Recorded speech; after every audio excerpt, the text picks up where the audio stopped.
Welcome to Siddhivinayak Education Institute.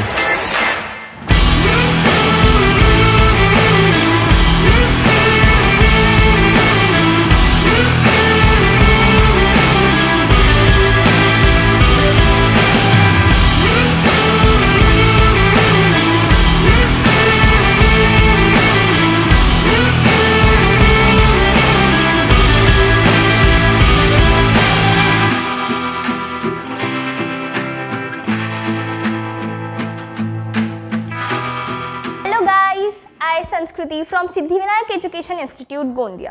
तो आपको board पे टॉपिक देख के तो समझ ही गया होगा कि हम क्या पढ़ने वाले हैं। तो आज की वीडियो में हम पढ़ने वाले प्रोजेक्टाइल मोशन के बारे में। कोई डर तो नहीं गया ना, क्योंकि इस टॉपिक में बहुत से बच्चे डर जाते हैं या उनको बहुत से डाउट्स रह जाते हैं। उनको लगता है भाई प्रोजेक्टाइल मोशन नहीं कर पाएंगे, छोड़ के आ जाते, पर ऐसा अब करना बिल्कुल नहीं है। तो अब हम प्रोजेक्टाइल मोशन को इतने अच्छे से पढ़ेंगे कि आपके सारे क्वेश्चन यूं चुटकियों में बनने लगेंगे। तो स्टार्ट करते हैं। बेसिकली प्रोजेक्टाइल मोशन होता क्या है? तो प्रोजेक्टाइल मोशन एक 2 डायमेंशनल मोशन है जिसको इन्फ्लुएंस करती है या कंट्रोल करती है ग्रेविटी। वो ग्रेविटी के कंट्रोल में होता है और उसका जो पाथ होता है वो पैराबोलिक इन नेचर होता है। समझो ये मार्कर है, मैं इसको फेंक रही हूँ, ऐसे पकड़ रही हूँ, फेंक रही हूँ, ऐसे पकड़ रही हूँ। तो ये जो मार्कर कौन सा पाथ ट्रेवल कर रहा है?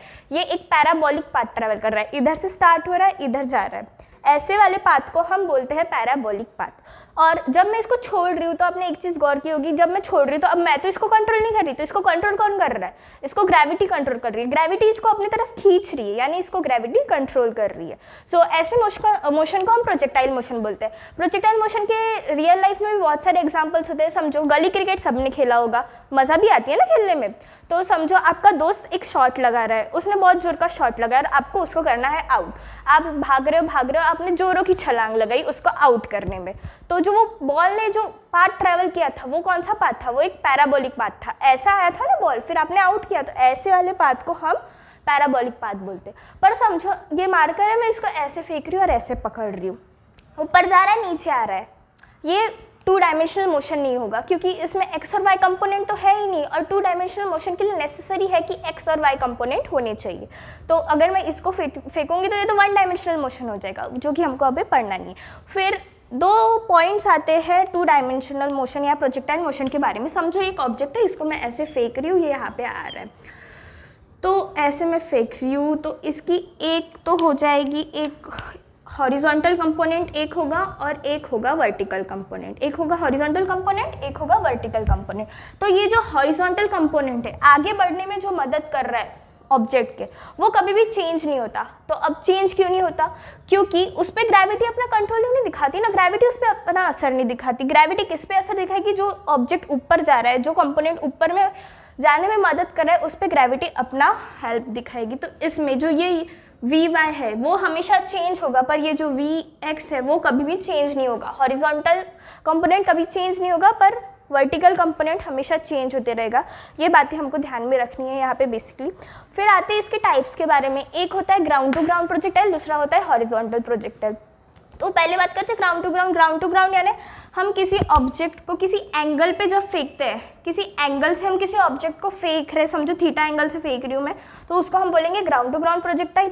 और अगर समझो मैं किसी हाइट h से किसी हॉरिजॉन्टल वेलोसिटी के साथ फेंक रही हूँ उसको, तो हम उसको बोलेंगे हॉरिजॉन्टल प्रोजेक्टाइल। ये 2 टाइप्स रहते हैं। फिर सबसे पहली बात हमको कुछ टर्म्स याद रखनी पड़ती है इन सबको सीखने से पहले। तो टाइम ऑफ फ्लाइट, फ्लाइट यानी उड़ना, यानी ऊपर। ऊपर कौन सी एक्सिस रहती है? Y axis. तो हमेशा टाइम ऑफ फ्लाइट किससे निकालेंगे? वाई एक्सिस से निकालेंगे। ये बात हमको ध्यान में रखनी है कि ऊपर टाइम ऑफ फ्लाइट यानी ऊपर, वाई एक्सिस भी ऊपर। तो टाइम ऑफ फ्लाइट के लिए हमेशा हम यूज़ करेंगे वाई एक्सिस का। फिर आता है हाइट। हाइट के लिए भी हम हमेशा यूज़ करेंगे वाई एक्सिस। हाइट ऐसी रहती है ना भाई, तो हाइट के लिए तुम वाई एक्सिस ही यूज़ करोगे, तो हाइट के लिए हम वाई एक्सिस यूज़ करेंगे। फिर आती है रेंज। रेंज बेसिकली है कितना उसने डिस्टेंस ट्रैवल किया, वो कितना आगे बढ़ा, कितना डिस्टेंस ट्रैवल किया। तो ऐसे एक्सिस के लिए हम एक्स एक्सिस यूज़ करेंगे। फिर आता है डायरेक्शन। डायरेक्शन के लिए बचपन से सीखते आ रहे हो, tan थीटा लगाना है, वो लगा देना, आंसर आ जाएगा। फिर वो बोलते हैं कि टाइम ऑफ फ्लाइट और जो हाइट है वो हमेशा सेकेंड इक्वेशन ऑफ मोशन से निकलेगी। हमेशा सेकेंड इक्वेशन ऑफ मोशन से ये दोनों निकलेंगे। और ये जो है ये horizontal velocity into time of flight होता है, पर ये तभी होता है जब h का जो एक्सेलरेशन हो वो 0 हो। जब हॉरिजॉन्टल कंपोनेंट में a 0 होगा तभी horizontal velocity into time of flight हम लिख सकते हैं, वरना हमको सेकेंड इक्वेशन ऑफ मोशन लगाना पड़ेगा अगर a कांस्टेंट है तो, ठीक है। फिर डायरेक्शन के लिए v/vx लगा के हम आंसर देते हैं। तो ये कुछ बेसिक से टर्म्स है जिनको आपको ध्यान में रखना है। अब स्टार्ट करते हैं ग्राउंड टू ग्राउंड प्रोजेक्टाइल। ये क्या है उसको जानने के लिए सबसे पहले, ठीक है, हम इससे स्टार्ट करते हैं। तो समझे कोई लड़का है तुम्हारा दोस्त, इसने एक बॉल फेंका u वेलोसिटी के साथ। तो अब अभी मैंने बोला था हम किसी एंगल, यानी मैं किसी थीटा एंगल पे फेंक रही हूँ, तो इसका जो ये रिजोल्यूशन ऑफ वेक्टर्स तो पढ़ा ही होगा, उम्मीद करती हूँ आता होगा तुम लोगों को। तो ये वाला कंपोनेंट है आगे बढ़ने में जो मदद कर रहा है, ये हो जाएगा u cos थीटा, और जो एंगल के ऊपर परपेंडिकुलर रहता है वो होता है u sin थीटा। एंगल के साथ वाली साइड cos थीटा, एंगल के ऊपर वाली साइड sin थीटा, ठीक है। तो इसमें वो ब्रेक होता है वेलोसिटी, फिर आते हैं vy पर। मतलब यहाँ पे तो ये जो u sin थीटा है वो हमेशा चेंज होता रहेगा, पहले से ही बोलते आ रही हूँ। फिर एक पॉइंट ऐसा आएगा जिसमें और ऑब्जेक्ट ऊपर नहीं बढ़ पाएगा और ऊपर नहीं जा पाएगा, मतलब वहाँ पे vy क्या हो जाएगा 0, वहाँ पे vy 0 हो जाएगा, यानी जो वो ऑब्जेक्ट है वो अपनी मैक्सिमम हाइट यानी h max पर पहुँच गया है, ठीक है। ये कुछ बातें थी। फिर आते हैं हॉरिजॉन्टल मोशन और वर्टिकल मोशन। हॉरिजॉन्टल मोशन यानी ऐसा वाला मोशन, एक्स एक्सिस का मोशन, वर्टिकल मोशन यानी वाई एक्सिस का मोशन। तो हॉरिजॉन्टल मोशन ux क्या है, u cos theta. Horizontal motion में ax क्या रहता है, हमेशा 0 रहता है। हॉरिजॉन्टल मोशन में ax 0 रहता है, vx भी u cos थीटा ही रहेगा। x कोऑर्डिनेट अगर हमको निकालना है तो second equation of motion ut plus half a t square. a तो भाई 0 हो गया, यानी बस बचा कितना u cos थीटा, बचा कितना u cos थीटा। और अगर हमको बात करनी है वर्टिकल मोशन की तो पढ़ना पड़ेगा vy u sin थीटा ऊपर वाला, ay अभी तो ग्रेविटी आएगी ना, ग्रेविटी अब क्यों नहीं आएगी, पर ग्रेविटी इस बार किस डायरेक्शन में लगेगी, नीचे वाली, यानी साइन क्या लेना पड़ेगा हमें, निगेटिव, ठीक है। फिर आती है vy, किसी भी इंस्टेंट पे कोई वेलोसिटी निकालनी है, first equation of motion vy minus ut u sin theta minus gt, ठीक है। फिर आते हैं y कोऑर्डिनेट के बारे में, वही सेकेंड इक्वेशन ऑफ मोशन, अब हाफ gt स्क्वायर आएगा क्योंकि अभी वाले इसमें एक्सेलरेशन है, माइनस g एक्सेलरेशन है, ठीक है। ये हो गया वर्टिकल मोशन। अब स्टार्ट करते हैं finally ground to ground projectile. इसमें बेसिक सी 3 बातें पूछी जाती है, एक टाइम ऑफ फ्लाइट, एक हाइट और एक होता है रेंज। यही इनसे ही आता है, फॉर्मूला पुट करो आंसर आ जाता है, तो कुछ डरने की बात नहीं है। तो टाइम ऑफ फ्लाइट मैंने अभी बोला था, time of flight second equation of motion लगाना है, सेकेंड इक्वेशन ऑफ मोशन हमने लगा दी, ठीक है। Delta Y equals to U Y T minus half G T square, minus क्यों, क्योंकि जी हमको निगेटिव में लेना था। फिर बात करते हैं, ये बॉल इधर से जा रहा है इधर आ रहा है, हाइट कितनी हुई, हाइट तो 0 ही होगी ना भाई, कुछ हाइट तो आएगी नहीं, तो हाइट हो गई 0। फिर आ जाता है u sin theta t, vy की वैल्यू ये t minus half G T square. अब हाफ जी टी स्क्वायर को इधर ट्रांसफर कर दो, u sin थीटा को इधर, तो t की वैल्यू हमारे पास क्या आ गई, 2u sin theta by G. t की वैल्यू क्या आ गई, 2u sin थीटा बाई जी। ये होता है टाइम ऑफ फ्लाइट, ये होता है, ठीक है।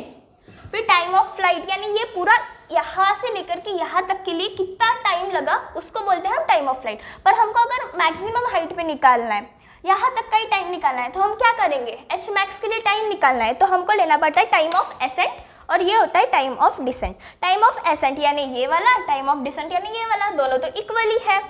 तो time of ascent equals to time of descent equals to you sine theta by g, क्योंकि जो टाइम ऑफ फ्लाइट रहता है इसके हाफ रहता है टाइम ऑफ एसेंट, मतलब time of flight divided by 2 अगर करोगे तो टाइम ऑफ एसेंट हमको मिलता है, ठीक है। तो ये जो टाइम ऑफ एसेंट रहता है वो एच मैक्स पे हमको मिलता है। अब बात करते हैं हाइट की। हाइट भी हमको सेकेंड इक्वेशन ऑफ मोशन से निकालनी है, तो delta Y equals to U Y T plus half A T square, sorry यहाँ पे माइनस आएगा, ठीक है, क्योंकि जी की वैल्यू माइनस, अच्छा ठीक है, ये प्लस ए फिर ये माइनस आ जाएगा, ठीक है।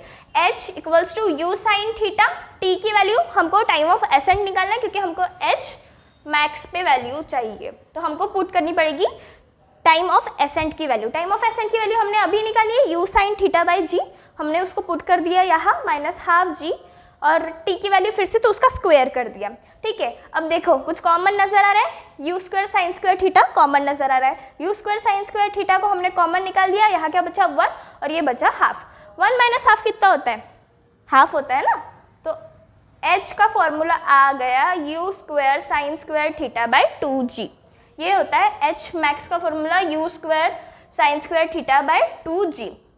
और अगर ये हमको आई के फॉर्म में दिया है तो हम क्या लिखेंगे, यू वाई का स्क्वायर इक्वल्स अपॉन में 2g। अगर ये आई जे के फॉर्म में, वेक्टर के फॉर्म में दिया है तो यू वाई का स्क्वायर अपॉन में 2g अपन लिख सकते हैं। ठीक है, इससे तुम्हारा हाइट आ जाएगा। फिर आते हैं रेंज के बारे में। रेंज क्या है, डिस्टेंस, वो आगे कितना चल रहा है।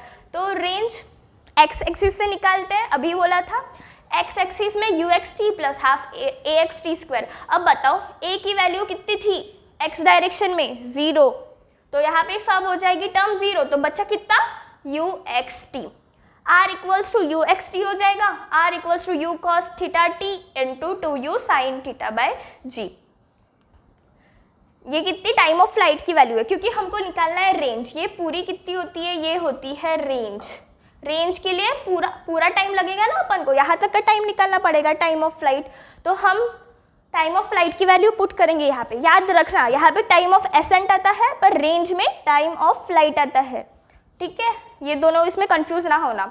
फिर अगर देखो, फिर इससे हमारे पास आर की वैल्यू हो गई। आर अगर वेक्टर फॉर्म में है तो क्या करोगे, 2 into u x into u y upon g, 2 into u x into u y upon g. और आर अगर नंबर्स के फॉर्म में है तो u square 2 sine theta cos theta upon g, u square 2 sine theta cos theta upon g. अब maths भी तो तुमको थोड़ा सा आता ही होगा भाई, नीट हो पर थोड़ा मैथ्स का यूज़ करो। ट्रिग्नोमेट्रिक आइडेंटिटी है 2 sine theta dot cos theta equals to कितना होता है, साइन 2 थीटा। ट्रिग्नोमेट्रिक आइडेंटिटी है, उससे आर की और एक फॉर्मूला बन गया u square sine square theta by g. क्या बन गया, u square sine square theta by g. Concept याद रखो, फॉर्मूला नहीं याद भी रखोगे तुमको डिराइव करने भी आना चाहिए। अगर फॉर्मूला भूल गए तो क्या करोगे, डिराइव करना भी आना चाहिए। अगर हमको निकालना है आर मैक्स, आर मैक्स कितने इस पे आएगा, आर मैक्स आएगा 45 डिग्री पे। मेरे को बताओ साइन कब मैक्सिमम होता है, साइन 90 डिग्री पे मैक्सिमम होता है। कब मैक्सिमम होता है, 90 डिग्री पे। अब यहाँ पे 2 थीटा है, यानी एंगल थीटा कितना लेना पड़ेगा, 45 डिग्री, तब आर मैक्स आएगा। तो आर मैक्स अगर आया तो ये वाली वैल्यू तो हो गई 1, तो बचा कितना हमारे पास यू स्क्वायर बाई जी, बचा कितना यू स्क्वायर बाई जी। तो ये था ग्राउंड टू ग्राउंड प्रोजेक्टाइल। अब हम पढ़ेंगे हॉरिजॉन्टल प्रोजेक्टाइल। अब हम पढ़ते हैं हॉरिजॉन्टल प्रोजेक्टाइल के बारे में। तो हॉरिजॉन्टल प्रोजेक्टाइल क्या है, अब मैं किसी भी ऑब्जेक्ट को, किसी बॉल को किसी हाइट से फेंक रही हूँ, किसी हॉरिजॉन्टल वेलोसिटी के साथ मैं बॉल को ऐसे फेंक रही हूँ, तो होता है हॉरिजॉन्टल प्रोजेक्टाइल। तो समझो ये हाइट है h, ये है बॉल, इधर से मैं उसको फेंक रही हूँ हॉरिजॉन्टल वेलोसिटी के साथ, तो जो यू एक्स आ जाएगा वो हो जाएगा u। पर यहाँ पे बॉल कहीं नीचे ऊपर जाते हुए दिख रहा है, नहीं दिख रहा है, यानी g का कोई असर हो ही नहीं रहा है। यहाँ पे वी वाई कितना हो जाता है, 0। ठीक है, यू एक्स है यू वाई है 0, ए एक्स तो हमेशा 0 रहता है, इधर में असर कुछ नहीं होता है, ए वाई होता है जी, यहाँ पे पॉजिटिव होता है। फिर आ जाते हैं किसी भी टाइम पे वेलोसिटी कितनी होती है, तो वो हम फर्स्ट इक्वेशन ऑफ मोशन से निकाल सकते हैं किसी भी टाइम की वेलोसिटी को। ठीक है, तो वो आ जाती है you cap plus G T J cap. ठीक है, ये एक रिजल्टेंट वेलोसिटी है, समझो ये यू वाई है, ये यू एक्स है, वी एक्स है, ये वी वाई है, तो ये जो रिजल्टेंट वेलोसिटी होगी वो हो जाएगी you I cap plus G T J cap, क्योंकि यहाँ पे एक्सेलरेशन नहीं है तो आगे की वैल्यू सब 0 हो जाएगी, यहाँ पे वी वाई 0 है तो जी टी आ जाएगा। ठीक है, फिर अगर हमको उसकी डायरेक्शन निकालनी है इस वेलोसिटी की, तो हम क्या लगाएंगे, tan थीटा लगाएंगे, तो V Y upon V X, तो जी टी अपॉन यू, ये हो जाएगी उसकी डायरेक्शन। ये है हॉरिजॉन्टल प्रोजेक्टाइल। इसमें जो हॉरिजॉन्टल डिस्प्लेसमेंट होता है, आगे वो कितना मूव होगा, तो हो जाएगा यू टी, क्योंकि ए तो 0 है, पीछे की सब वैल्यू का कोई मतलब ही नहीं है, तो यू टी हो जाएगा 0। पर जो वर्टिकल डिस्प्लेसमेंट है सॉरी, वो हाफ जी टी स्क्वायर हो जाएगा, क्योंकि वी वाई है 0, वी वाई है 0, यू वाई या वी वाई 0 है, तो जो हाफ जी टी स्क्वायर, आगे की value 0, half G T square वो हो जाएगा, ठीक है। फिर अभी हमें यहाँ पे बस दो ही कुछ निकालने को आता है, एक तो दिया रहता है, एक तो हाइट दिया रहेगा, टाइम ऑफ फ्लाइट और रेंज निकालना रहता है, दो वैल्यूज़ दिए रहते हैं, एक निकालना पड़ता है। तो उसके लिए हम ये फॉर्मूला है h equals to half G T square, time of flight second equation of motion, आगे का सब 0 यानी हाफ जी टी स्क्वायर हो जाएगा। तो टी स्क्वायर जो है वो 2h/g आ जाएगा, तो t क्या आ जाएगा, √of 2h/g, ये टाइम ऑफ फ्लाइट हो जाएगा √2h/g। अब जो रेंज है वो है ut, पीछे का सब 0 है यानी बस रेंज ut हो जाएगी, एक्सेलरेशन 0 है तो t की वैल्यू हमारे पास है, ये है टाइम ऑफ फ्लाइट, तो टाइम ऑफ फ्लाइट कितना है, √of 2h/g और ये है u, तो रेंज कितनी हो जाएगी, u √of 2h/g, ये टाइम ऑफ फ्लाइट है। अब हम कुछ बेसिक से जानते हैं कि कब रेंज इक्वल होती है। तो रेंज कब इक्वल होती है, कॉम्प्लीमेंट्री एंगल्स पे। कॉम्प्लीमेंट्री एंगल्स क्या है, जिनकी सम 90 डिग्री होती है। समझो 70 और 20 है, 70 + 20 90, ये तो ये दोनों कितने कॉम्प्लीमेंट्री एंगल्स है। 80 + 10 डिग्री इक्वल्स टू 90 डिग्री, ये कॉम्प्लीमेंट्री एंगल्स है। तो 60 30 भी कॉम्प्लीमेंट्री एंगल है। तो जब कॉम्प्लीमेंट्री एंगल्स होंगे तब जो रेंज होगी, ये जो रेंज है वो सेम होती है कॉम्प्लीमेंट्री एंगल्स पर। कॉम्प्लीमेंट्री एंगल्स पर रेंज सेम होगी, ये बात तुमको याद रखनी है, कॉम्प्लीमेंट्री एंगल्स पर रेंज सेम होगी। फिर और एक रिलेशन पूछता है, रिलेशन बिटवीन हाइट और range, relation between height and range. तो इसमें रिलेशन क्या होगा, तो सिंपल सी शॉर्ट ट्रिक है, वो याद रखो, बस काम हो जाएगा। h equals 4h/r equals to tan theta होता है, 4h/r equals to tan theta होता है। अब r मैक्स पे हमको निकालना है, r मैक्स कब होता है, 45 डिग्री पे। tan 45 कितना होता है, 1, tan 45 होता है 1, यानी 4h इक्वल्स टू आ जाएगा r, यानी रेंज हाइट से 4 गुना ज़्यादा होता है, ठीक है। सो ये सब था बेसिक सा प्रोजेक्टाइल मोशन के बारे में। आई होप कि आपको समझा होगा और आपको ये वीडियो बहुत अच्छी लगी होगी। तो thank you for listening, thank you.